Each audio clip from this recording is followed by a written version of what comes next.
Hello! మనవలు, పిల్లలు అందరూ వచ్చి కూర్చోండి. మళ్ళీ భాగవతం కథ, కృష్ణుడి కథ చెప్పుకుందాం.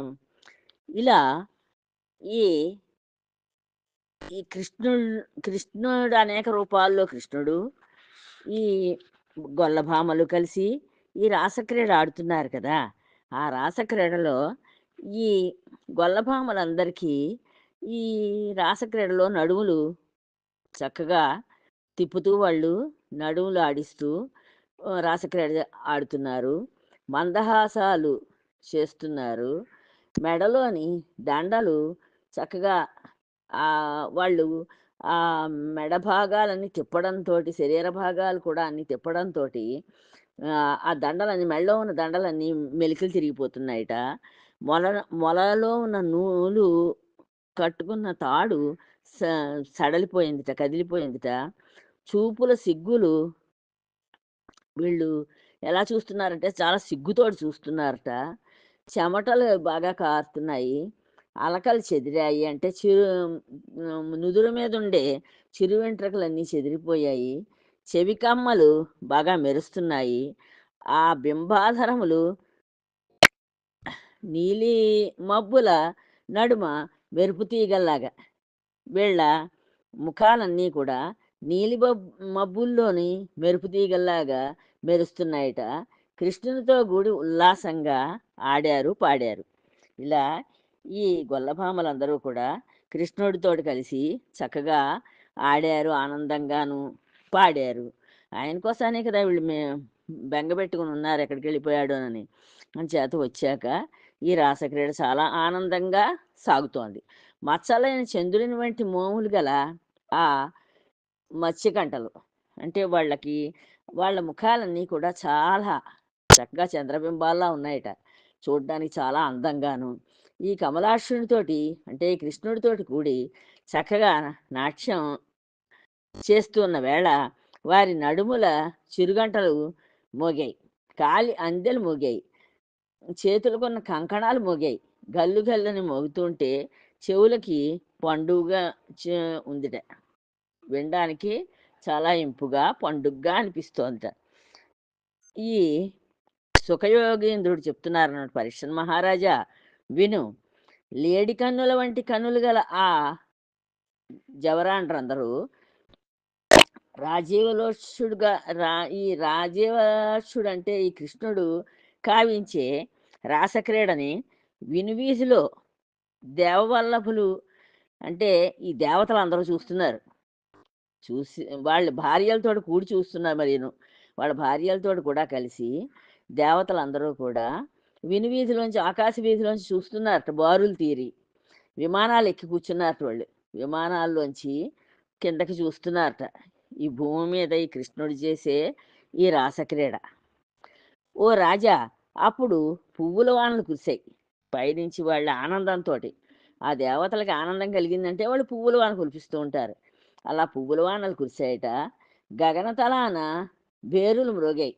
చక్కగా పెద్ద పెద్ద భేరీనాదాలు చేశారట వాళ్ళు. అవి మోయించారట. గంధర్వ నాయకులు తమ భార్యలతోటి ఓహ్! వాళ్ళు కలిసి ఉన్నారట అక్కడ. భార్యలతోటి కలిసి ఉండి, జనార్దున్ని గుణగానం చేశారు. ఈ జ ఈ కృష్ణుడి యొక్క గుణాలన్నింటిని వాళ్ళ భార్యలతోటి చెప్తున్నారు సరదాగాను. రాజవంశోత్తమ గోవిందుడు గోపవధువులతో రాసలీల సలుపుతుండగా, ఇలా ఈ కృష్ణుడు ఈ గోప స్త్రీలందరితోటి రాసలీల చేస్తూ ఉంటే చూసి కామపీడితులై ఖేచరభామినులు. ఆ దేవతల యొక్క స్త్రీలందరూ కూడా వాళ్ళకి కూడా కోరికలు కలిగాయట. భర్తతోటి సుఖించాలని. పారవస్యంతో తూలి సోలి తమ ప్రాణపతుల మీద వాలిపోయారు. వాళ్ళందరికీ కూడా ఇలాగా కృష్ణుడు ఈ గొల్లభామలతోటి ఎలాగా చక్కగా ఆడుతూ పాడుతూ ఉన్నాడో, వాళ్ళు కూడా అలా వాళ్ళ భర్తలతోటి కలిసి ఉండాలని చెప్పి వాళ్ళ కోరికలు కలిగి, వాళ్ళు కూడా వాళ్ళ భర్తల్ని కలుసుకున్నారట. సోమునితో సమానమైన మోములు అంటే చంద్రుడితో సమానంగా ఉన్నాయి వీళ్ళ ముఖాలు, ఈ గొల్లభామల యొక్క ముఖాలు. ఆ గొల్లభామలు చంద్రవంశాన్ని జన్మించిన సూరితో ఈ చంద్రవంశంలో పుట్టాడు ఈ కృష్ణ భగవానుడు. ఆ కృష్ణుడితో చేరి ఇలా నటిస్తూ ఉంటే, ఇలా నాట్యం చేస్తూ ఉంటే, చుక్కలతో గూడి చంద్రుడు ఆ నాట్యాన్ని చూస్తూ ఉండడం చేత, ఈ నక్షత్రాలుంటాయి కదా ఆకాశంలో, ఆ నక్షత్రాలతోటి కలిసిపోయి చంద్రుడు, ఈ నాట్యాన్ని చూస్తూ ఉండిపోయాడని వర్ణిస్తున్నారు. ఆహ్, ఉండడం చేత ఆ రాత్రి ఆలస్యంగా గడిచిందట. అంటే ఆ రాత్రి పొద్దు తొందరగా గడవలేదుట. ఈ చంద్రుడు తను తన గమనాన్ని మర్చిపోయాడు. ఈ కృష్ణుడు, గొల్లభామలు చేసే ఈ నాట్యాన్ని చూస్తూ అలా ఉండిపోయాడు అని చెప్తున్నారు. కాళింది జలకణాలను చిలుకుతూ, కాళింది నదిలో నీ నీళ్ళని ఇలా చేతులతోటి కదుపుతున్నారట. తుమ్మె పూల తావులను విరజిమ్ముతూ, తు తుమ్మె పువ్వుల్ని అలా విరజిల్లుతున్నారట. అటు ఇటు విసురుతున్నారట. చెలువల చెమటల నుడుపుతూ, ఆ గొల్లభామలందరికీ చెమటలు పట్టేసాయి ఈ రాసక్రీడ వల్ల.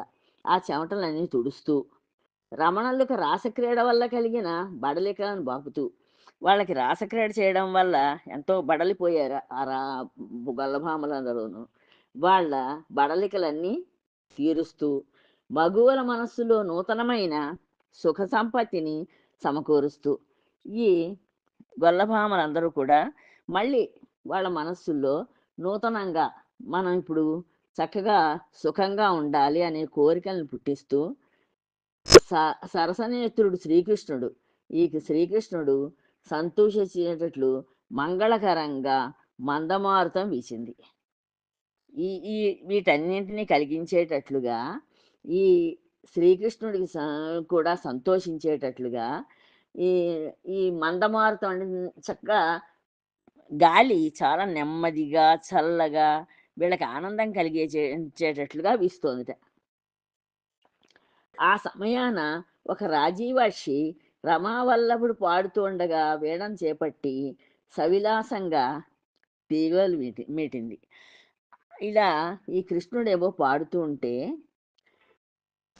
ఆ సమయంలోనూ ఒక ఆవిడ ఈ కృష్ణుడు పాడుతున్నట్ట వీణను తన చేత్తోటి పట్టుకుని చక్కగా తీగల్ని మీటుతోందిట.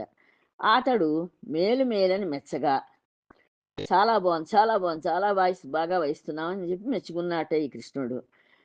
మ్రోళ్ళు చిగురింపగా ఎండిపోయాయనుకున్న చెట్లన్నీ కూడా చిగుర్లు తొడిగాయిట. అవి కూడా ఆనందించాయన్నమాట ఆ పాటకి, ఆ వీణావాదనకిను. నిలుకడగా స్వరస్థాయిని అందుకొని జాగ్రత్తగా ఆవిడ స్వరస్థాయిని అందుకుంది. అందుకుని రాగం ఒకటి రమ్యంగా ఆలపించి, ఒక రాగాన్ని చక్కగా ఎంతో రమ్యంగా పాడిందిట. పాడి షడ్జాతులైన స్వరభేదాలు, ఆ స్వరభేదాలని చూసుకుంటూ జాతులు కలియబడకుండా, ఈ షడ్భేదాలు కానీ జాతులు కానీ కలిసిపోకుండా పాట పాడిందిట.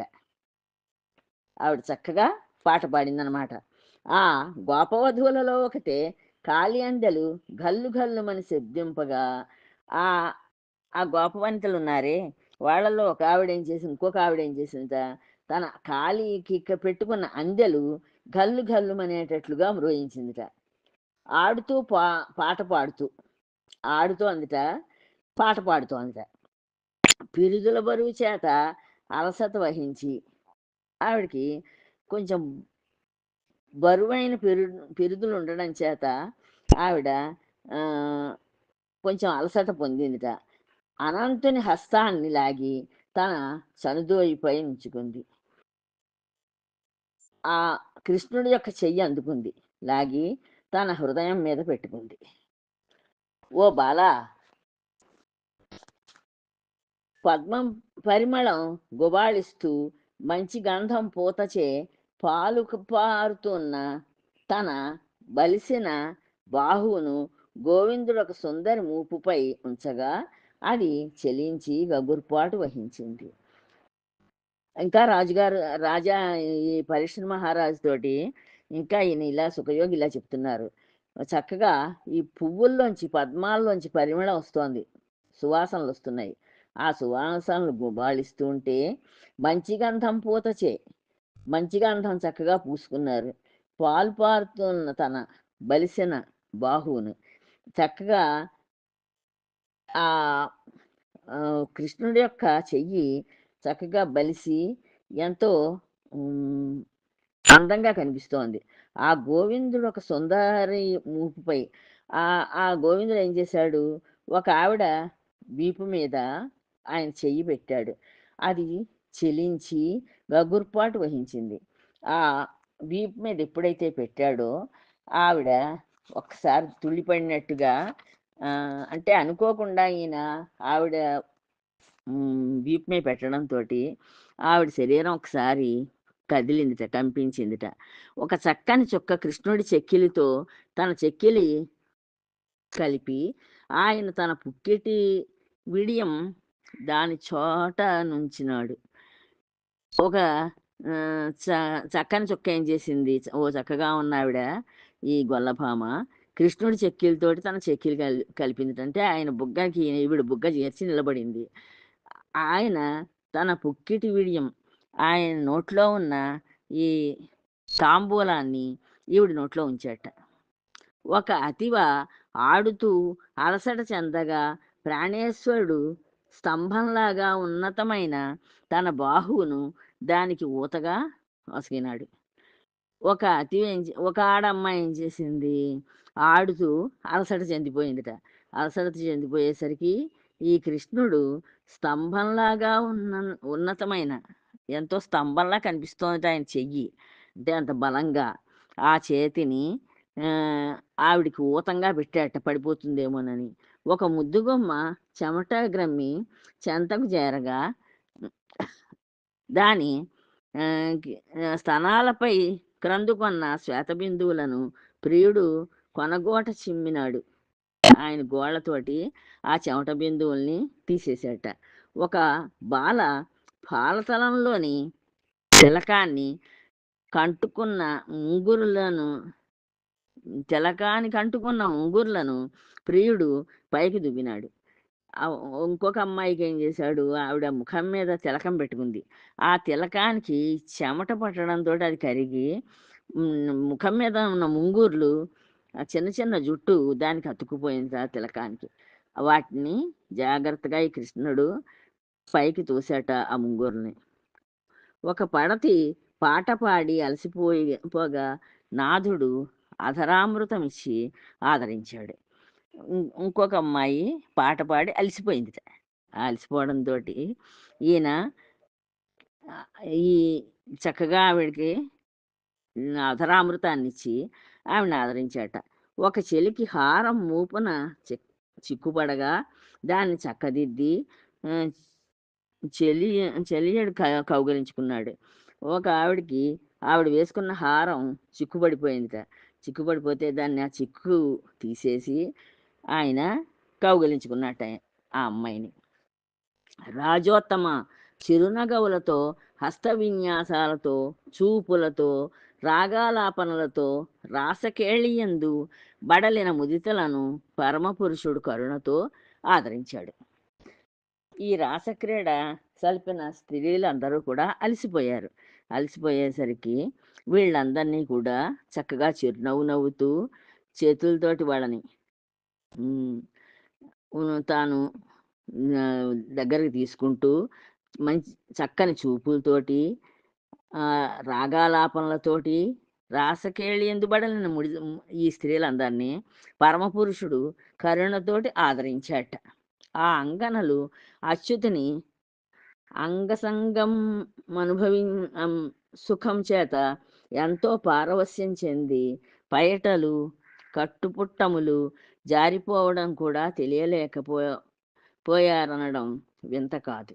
వీళ్ళు అలా అచ్యుతుతోడు కలిసి ఆనందించి వాళ్ళ బట్టలు కూడా జారిపోయాయని కూడా వాళ్ళు చూసుకోకుండా అంత ఆనందంలో అలా మునిగిపోయి ఉన్నారట. దేవతాంగనలు మాత్రం అంబరతలం నుండి ఆ రాసక్రీడా విలాసం అంతా తిలకించి కరగి సమ్మోహితులయ్యారు. ఈ దేవతాంగనలు ఉన్నారు, దేవతా స్త్రీలు, వాళ్ళందరూ ఈ ఆకాశంలోంచి చూస్తున్నారు ఈ రాసక్రీడంతాను. చూసి ఎంతో విలాసవంతంగా తిలకించి, ఆనందంగా తిలకించారు. కరిగి సమ్మోహితులయ్యారు. ఎంత బావుందిది ఈ రాసక్రీడ అని చెప్పి వాళ్ళు చాలా ఆనందాన్ని పొందారట. ఇలా భగవంతుడైన శ్రీకృష్ణుడు ఎందరు గోప వధువులో అందరికీ తానందరై ఆత్మారాముడై ఆత్మారాముడైనప్పటికీ బాలుడు తన ప్రతిబింబాలతో ఆడుకునేటట్లు వారితో రాసలీల సాగించాడు. చిన్నపిల్లలు వాళ్ళకి వాళ్ళ బొమ్మ ఒక అద్దంలో చూపించామనుకోండి, అది ఎవరో ఇంకో పిల్లాడొచ్చి అక్కడ కూర్చున్నాడు వాళ్ళ దగ్గర అనుకుని, వాళ్ళు చక్కగా ఆ అద్దం మీద చిన్న చిన్న ఆ చేతులతోటి కొడుతూ, నవ్వుతూ ఇలా రకరకాలుగా ఆడుకుంటాడు ఆ పిల్లవాడు. అలాగే ఈ గొల్లభామలందరూ కూడా ఈ కృష్ణుడు మనందరిలోనూ ఉన్నాడు. ఆయన ఆత్మారాముడి కింద ఉన్నాడు. కానీ ఈ ఈ గొల్లభామలకి అది తెలియక ఈ కృష్ణుడు తన వారితోటి కలిసి ఉన్నాడు, వాళ్ళని ప్రేమించాడని అనుకుని వీళ్ళు ఆ ఆనందంలో ఆయనతోటి ఉన్నట్లుగా భావించి వాళ్ళు ఈ రాసక్రీడ చాలా ఆనందంగా జరుపుకున్నారు. నందకుమారుడు కలసిమెలసి నవ్వుతూ చూస్తూ సల్లాపాలు సలుపుతూ మెలగిన మెలగినాడని ఆ ఇందుముఖులు తమ పూర్వజన్మ పుణ్యాలను మిక్కిలి శ్లాఘించుకున్నారు. ఇంకా ఏం చేశారంటే, మనం పూర్వజన్మలో ఎంతో పుణ్యం చేసుకుని పుట్టాం. అంచేత ఈ కృష్ణ భగవానుడు మనతోటి కలిసి ఉన్నాడు. ఎంత అదృష్టవంతులం మనం అని చెప్పి వాళ్ళు పా ఈ క్రితం జన్మలో చేసుకున్న పుణ్యాన్ని తలుచుకుని చాలా ఆనందపడిపోయారట. ఇలా ఉండగా ఈ విధంగా గోపతనయుడు రాసలీల చాలించి వడగంట్లతోనుపు మెరుపు తీవల వలె చెమట బిందువుల తో ఉన్న ఆ చెలువలతో కూడి జలక్రీడలాడడానికి ఉబలాటపడ్డాడు. ఇంకా క్రీడ అయిపోయింది. ఇప్పుడు అక్కడ ఈ నది ఉంది కదా, ఆ ఆ బృందావనంలో ఉన్న ఆ నదిలో దిగి ఇప్పుడు జలక్రీడ ఆడడానికి వాళ్ళందరితోటిను ఉపక్రమిస్తున్నాడు. అతడు కాళింది జలాల్లో ప్రవేశించాడు. ఈ కాళింది నది ఉంది కదా, అందులో ఆ జలాల్లో ఆయన ప్రవేశించాడు.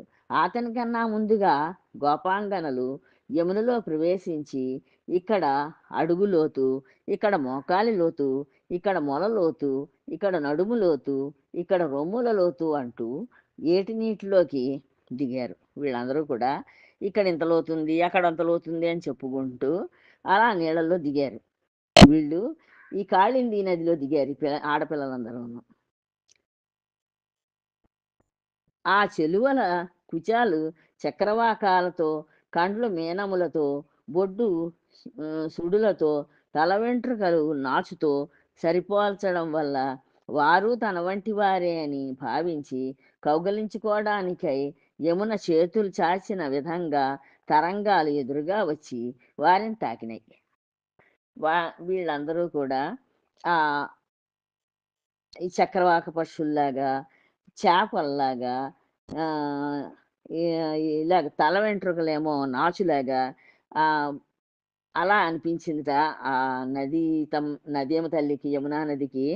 అంచేత ఆ తరంగాలన్నీ కూడా వచ్చి వీళ్ళకి తాకాయి, వీళ్ళని తాకుతున్నాయని చెప్తున్నారు. వారు ఉలికిపడి చూశారు. అలా ఆ నది యొక్క ఆ తరంగాలు వచ్చి వాళ్ళని తాకుతూ ఉంటే వాళ్ళు ఉలికి పడ్డారట ఈ ఆడపిల్లలందరూను. అక్కడి బెగ్గురు పక్షులను పట్టడానికి ఆ చెల్లుళ్ళు చేతులు చాచారు. అక్కడ బెగ్గురు పక్షులను ఉన్నాయట. ఆ పక్షులను పట్టుకుందామని చెప్పి వీళ్ళు చేతులు చాపారట.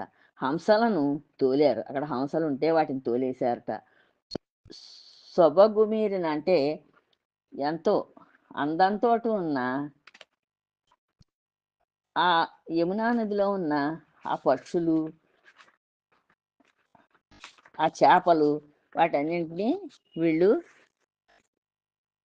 సుధతులు స్తనాలకు సాకి రాగలమని నీటిలో తాపమాచరిస్తూ ఉన్నావా అన్నట్లు అక్కడ సంచరిస్తూ ఉన్న జక్కవ పిట్టలను వారు తరిమేశారు. అక్కడ కదలకుండా ఉన్నాయట ఈ జకోవ పిట్టల నీళ్ళల్లోను. వాటిని తరిమేశారట.